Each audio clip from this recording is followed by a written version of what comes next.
All right, well, Kamaru, UFC 261, fighting Jorge Masvidal for the second time, defending your title. Last time I spoke to you was shortly after your last fight. You wouldn't tell me this was exactly the plan, but I think everybody kind of knew that this was the way things were trending. But we didn't know that it was going to happen in an arena with fans, and Dana White announces the fight, and it's only a month away. So tell me, sort of when you knew about this fight, and how you feel about the circumstances kind of surrounding this rematch with Jorge.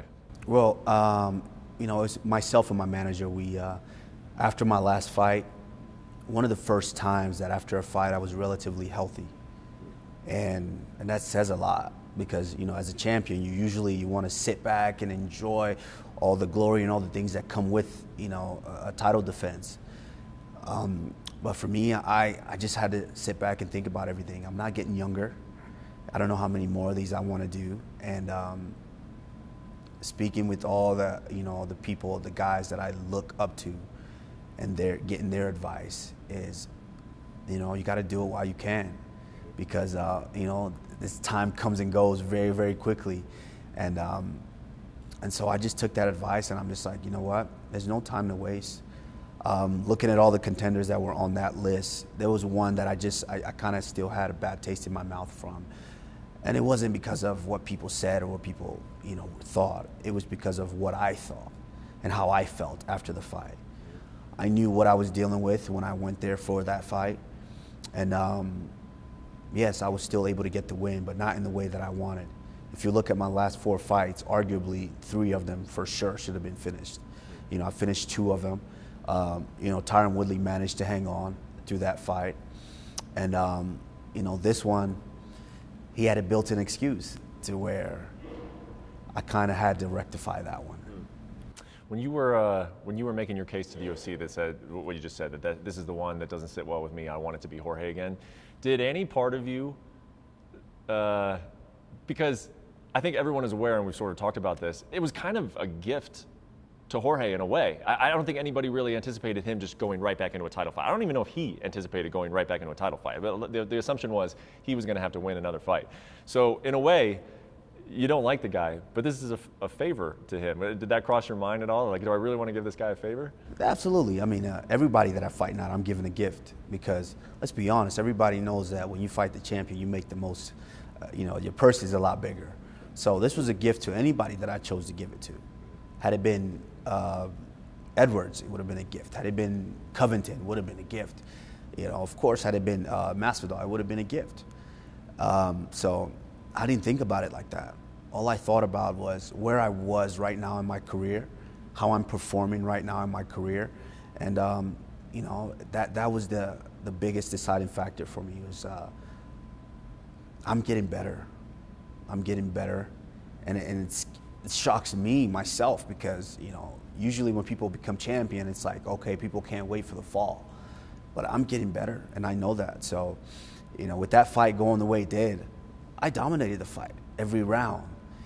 But when an opponent comes in with the built-in excuse, and I know that's why they took the fight, and they're still running with the excuse after the loss, I need to put an exclamation on that one. And that was pretty much it. I spoke to the UFC, I spoke with Dana, and Dana said, all right, if you want to make it happen, let's do it.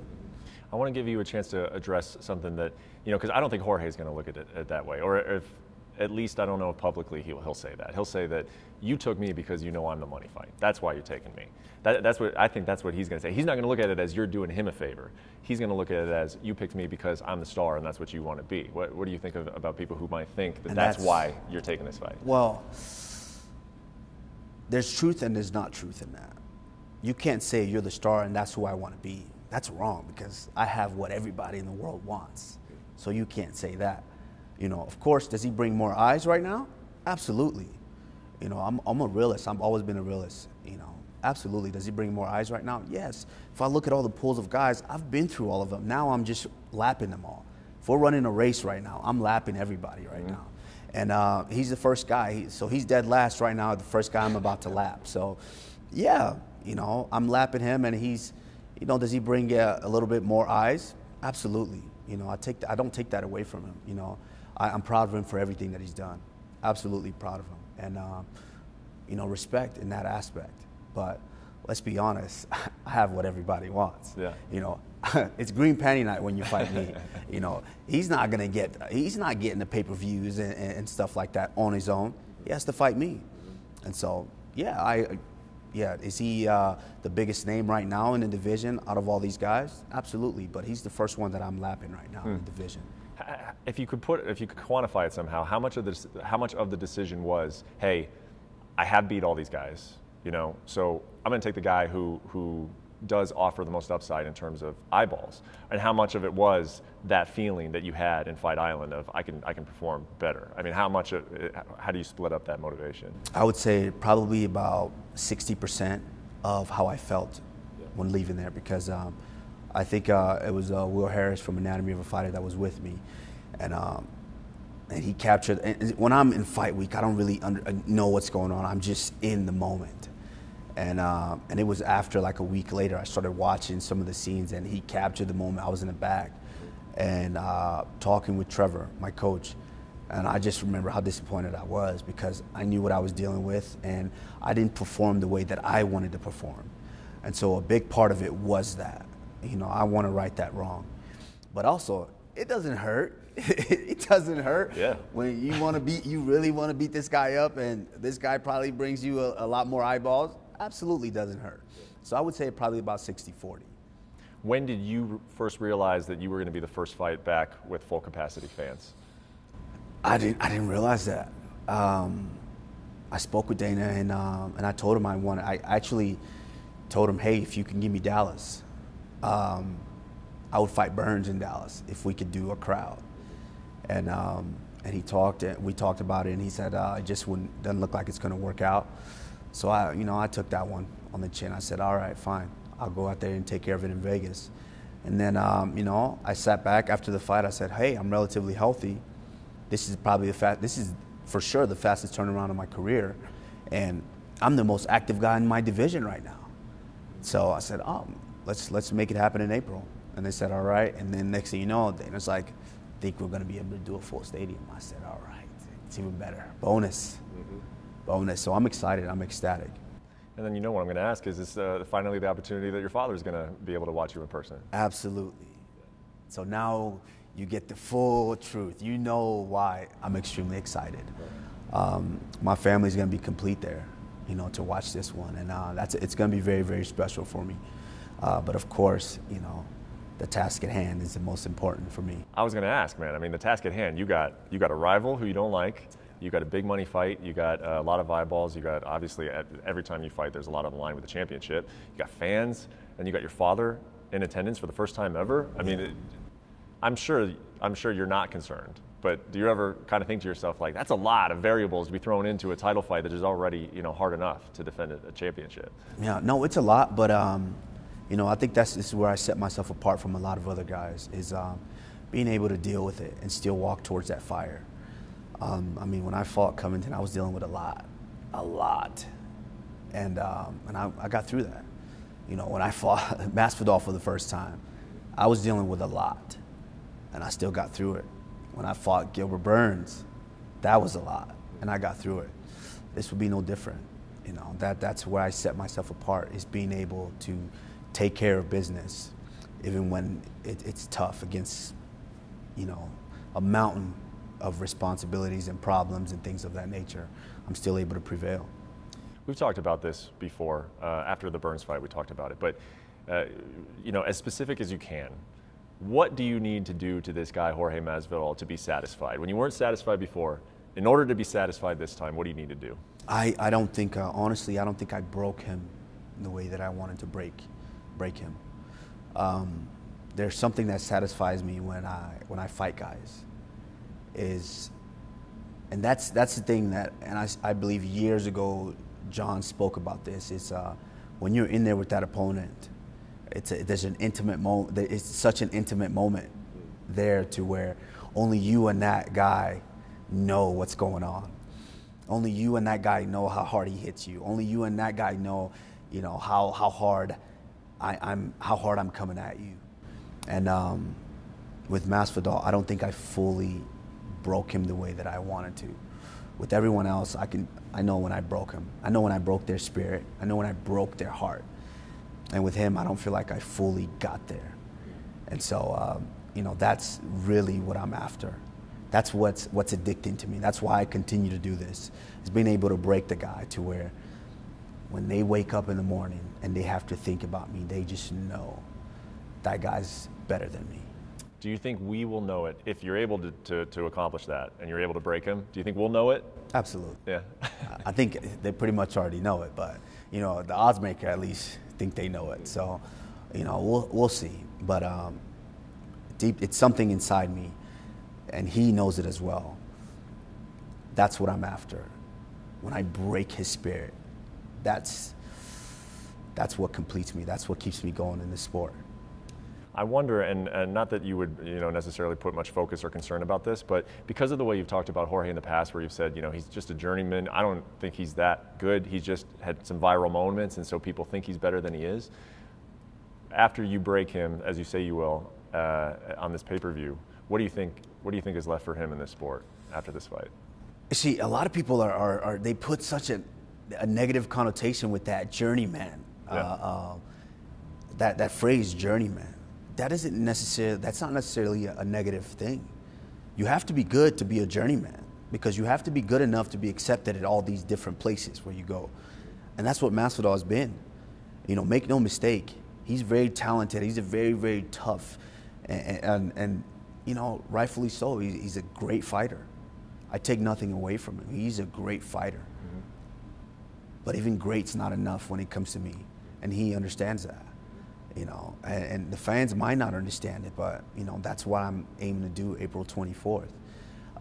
There's nothing wrong with him being a journeyman, because you kind of have to be accepted. You fought on this show, you fought on that show, you fought on that show. There's a reason these other shows are still saying, hey, we want you to fight for us, because he's a journeyman. Mm-hmm. There's nothing wrong with that. Mm-hmm. It's just when it comes to him and I, there's levels. I'm at an elite level, and he's not there yet. In terms of his career trajectory, though, we have seen that, like, when you cross over into like a mainstream star, sometimes it's tough to go back if you can't get the results that you want. And so if he loses, if he does come up short twice to you in a title fight, what do you think it will still be out there for Jorge? I think they've done a good job of kind of building him as, even though, I mean, after he loses his second fight to me, he'll still be Jorge Masvidal. He's still going to be able to go out and sell some tequila, I believe. You know, sell tequila. He'll still be able to, you know, sell burgers or something. You know, like he'll be able to. He'll find something to do. You know, he's not, okay, this guy's, you know, working as a garbage man now. You know, I think he'll still find something to do. Not that there's anything wrong with being a garbage man, but he'll find something to do. It's not the end of the world for him. But I think it just opens everyone's eyes, especially the casuals, that there's levels to this, and he's just not that elite fighter. Yes, I'm getting the sense, like talking to you about it, that your rivalry with him is still, it's almost 99% competitive. It's not is it personal between you two? I think there's other things behind the scenes that make it, that lean it towards more of a personal side. Yeah. Between me and him and I, we've never had any problems. None of that. It's we compete. You know, he's a competitor. When he steps in there, you know, we want to compete. That's the biggest driving force. But there are things behind the scenes that you know, that swing it towards a personal aspect. Anything you want to share? No, nothing right now. Okay. Before we let you go, I want to talk a little bit about the rest of your division. As you mentioned, you have beaten a lot of these guys previously, and you have been active, in which, in some cases, some of these others haven't. Colby Covington is the first name that pops up. You guys had a great fight at the end of 2019. I think a lot of people would want to see it again. He has fought once, fought Tyron Woodley. You know, there were talks about him potentially fighting Leon Edwards. He didn't express a lot of interest in that. There were talks about him fighting Jorge before this fight came together. When you're watching sort of what Colby is doing as the champion and as a guy that he's trying to get back to, what is your take on the Colby Covington situation? I mean, I want to see activity, and he's not showing activity. That's a problem. The champion can be the most active guy in the division, because, like I said, I've lapped everybody, and now I'm coming back around. And you can't just sit there and say, oh, well, hope you pick me. Show me activity. Give me something. Give me a reason. It's not necessarily me. I know what I'm capable of doing. I've done it before, you know. And you can ask his jaw. I've done that before. You know, now it's for him to show the people that he deserves another chance to fight for the title. And you can't sit back and say, oh, I beat Tyron Woodley. That's it. I deserve a shot at the title. No, that doesn't give you a shot at the title. If you look at it, I can matchmake. If the UFC needs me to come in, I can matchmake for them. And just basically, okay, this guy fights this guy fights this guy. Winner of this, I'll fight. Winner of this one can wait, and I'll fight them next. So if the UFC needs me to do that, I will absolutely do that for them.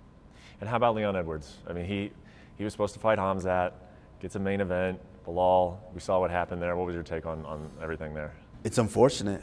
It's unfortunate for him because I was actually excited to see him back. You know, see him competing again. But that's the thing with him. I wanted to compete against him, you know, now for a little while, because he's before his year and a half, 2-year stint. I mean, without fighting, he was fighting these guys, he was beating these guys, and I was impressed by that. And I said, you know what, I wouldn't mind giving him the shot. But then you sat for almost 2 years, and you didn't, you know, not it was totally your fault, but you haven't fought. And then you come back, and that fight didn't really tell the people, it didn't really show the fans that, hey, you're next in line for this shot. That's all I want from these guys. Show the fans that you're next in line, and I have no problem. Like I said, anybody can get it. I don't discriminate. Whoever's next, I'll be able to take care of that guy. How did you think he looked before the eye poke? He looked good. Yeah. He looked good. He looked good. He looked fast. Oh, he's always been an athletic guy. He's a bigger, you know, guy in the welterweight division. You know, I thought he looked good. You know, I would have liked to see that fight play out a little bit more, so we can see how he. You got to show me that you're championship caliber. You know, everyone knows that the longer the fight goes, you know, the more separation that I create in the division. So, you know, I would have liked to see him get into those championship rounds, but unfortunately he didn't do that. So, you know, my job is to go out there and take care of this guy April 24th. And after I do that, then we will sit, you know, God willing, I am completely healthy after that. You might see another fast turnaround. Love it. Well, the last thing I'll bring up is, and I don't know if I'm breaking news here to you, and if I am, it's kind of an honor to do it, but your manager, Ali Abdelaziz, who also manages Khabib, of course, he told me that he was with Khabib today, and they were talking about who's the #1 pound-for-pound fighter now that Khabib is officially retired. I think he was officially retired in October, but now he's, you know, definitely gone.